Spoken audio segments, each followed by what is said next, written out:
L-għoli tal-ħajja qed ikompli jħalli impatt mhux biss fuq il-ħaddiema u l-familji iżda anke fuq in-negozji. Fil-fatt stħarriġ li għamlet il-Kamra tal-Kummerċ ikompli jikkonferma l-istejjer ta' Net News dwar l-għoli tal-ħajja u żieda fil-prezzijiet, sitwazzjoni li qed taffettwa lil diversi anzjani u familji.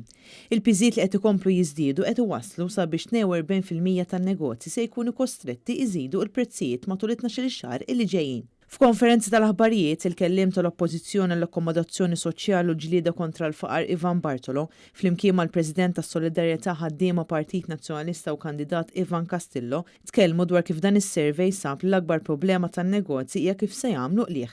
Dan fil-waqt li l-ottimiżmu li kellhom dawn in-negozji niżel drastikament f'Ġunju li għadda. Ivan Bartolo qal li din il-problema qed taffettwa b'mod allarmanti l-aktar li żgħar bil-Gvern Laburista mhux jirrikonoxxi dawn id-dbatijiet reali f'pajjiżna. Il-fatt illi kważi nofs in-negozji beħsibhom jollu l-prezzijiet kif rajna anki fuq ġurnali lokali llum u l-Gvern Laburista ma jgħid xejn juri kemm huwa gvern kif qed fl-introduzzjoni insensittiv ma jimpurtax u ma jħoss għal dawk li iż-żieda fil-prezzijiet se tkun tfisser għalihom illi din il-faxxa se taqa' fil-faxxa tar-riskju tal-faqar. Huwa semma kif bħalissa madwar 300 persuna bla saqa fuq rashom u dan kollu qed jaffettwa bil-kbir is-saħħa mentali ta' dawk li mhux ilaħqu mal-ħajja u qed jispiċċaw f'esklużjoni soċjali. Ivan Bartolo żied jgħid li għandna gvern li qed iħaddan kultura ta' ekonomija li tippremja lil ftit u tikkastiga lil ħafna, ekonomija mibnija fuq pagi baxxi u tberbiq ta' flus.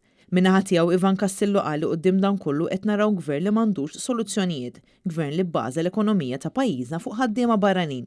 Problema oħra qed jaffaċċjaw in-negozji hija nuqqas ta' ħiliet tal-ħaddiema li qed toħloq sfidi fis-servizz li jingħata. B'numru ta' negozji qed ikunu kostretti jżidu l-pagi sabiex ikunu iktar kompetittivi. Quddiem dan kollu l-Partit Nazzjonalista qed joffri proposti konkreti permezz ta' upskilling tal-ħaddiema u sistema ta' kola adekwata illi tgħin lil dawk kollha li għandhom bżonn għajnuna.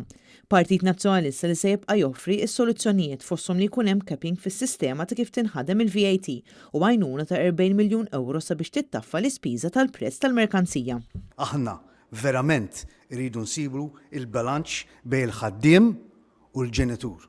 Aħna ma rridux naraw poplu fil-kwalità tal-ħajja tiegħu tibqa' deteriora minħabba l-fatt illi jkompli jkollu jiġġieled kontra l-għoli tal-ħajja.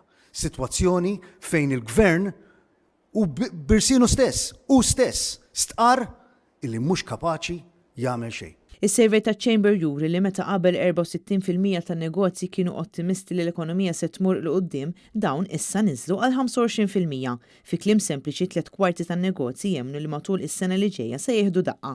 U l-pis apart li jġorruh huma ikollhom iġorruh anke l-konsumaturi biż-żidiet fi prodotti bażiċi.